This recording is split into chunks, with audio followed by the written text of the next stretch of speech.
നേരത്തെ നമ്മൾ സൂചിപ്പിച്ച ലഹരിക്കടത്തിന്റെ അതിലെ ഈ ദിവസങ്ങളിലെ റെയ്ഡിന്റെ ഒക്കെ വിവരങ്ങൾ ഇപ്പോൾ ഔദ്യോഗികമായി പുറത്തു വന്നിട്ടുണ്ട്.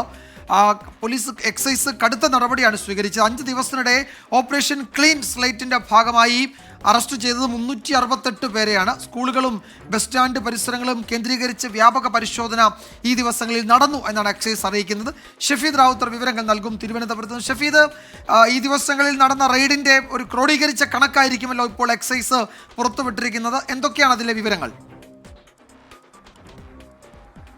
വിജയകുമാർ സൂചിപ്പിച്ചതുപോലെ തന്നെ ഒരു ക്രോഡീകരിച്ച കണക്ക് തന്നെയാണ്. സംസ്ഥാനത്ത് കഴിഞ്ഞ കുറച്ച് നാളുകളായി ലഹരി ഉപയോഗം മൂലം അക്രമ സംഭവങ്ങൾ ഏറിയ പശ്ചാത്തലത്തിലാണ് എക്സൈസ് മന്ത്രി തന്നെ ഇക്കാര്യത്തിൽ വളരെ പ്രധാനപ്പെട്ട ഒരു പരിശോധന, ഒരു എൻഫോഴ്സ്മെന്റ് ക്യാമ്പയിൻ നടത്തണം എന്ന നിർദ്ദേശം നൽകിയത്. ഇതിന്റെ ഭാഗമായിട്ടാണ് ഓപ്പറേഷൻ ക്ലീൻ സ്ലേറ്റ് എന്ന പേരിൽ എക്സൈസ് വകുപ്പ് ഒരു എൻഫോഴ്സ്മെന്റ് ക്യാമ്പയിൻ നടത്തിയത്. ഇതിൽ 360 NDPS കേസുകളിലായി 368 പേരെ അറസ്റ്റ് ചെയ്തു എന്നുള്ളതാണ് ഇപ്പോൾ അവർ നൽകുന്ന കണക്കുകൾ. 5 ദിവസത്തിനിടെയായിരുന്നു ഈ ക്യാമ്പയിന്റെ ആദ്യഘട്ടം നടത്തിയത്. കേസുകളിലാകെ 378 പേരെ പ്രതി ചേർത്തിട്ടുണ്ട്. പ്രതികളിൽ നിന്ന് 81, അതായത് 81.13 ലക്ഷം രൂപ വിലമതിക്കുന്ന ലഹരി മരുന്ന്, ഏതാണ്ട് 1 കോടിയോളം വരും എന്നുള്ളതാണ്. ഇന്നത്തെ കണക്ക് കൂടി വരുമ്പോൾ 1 കോടിയോട് അടുക്കുന്നു. അത്തരത്തിലുള്ള ഒരു ലഹരി ക്യാച്ച് നടത്താൻ എക്സൈസ് വകുപ്പിന് കഴിഞ്ഞു എന്നുള്ളതാണ് ഏറ്റവും പ്രധാനപ്പെട്ട കാര്യം. ഈ NDPS കേസുകളിൽപ്പെട്ട ഒളിവിൽ കഴിഞ്ഞിരുന്ന 17 പ്രതികളെ ഈ ക്യാമ്പയിന്റെ ഭാഗമായി അറസ്റ്റ് ചെയ്തിട്ടുണ്ട്.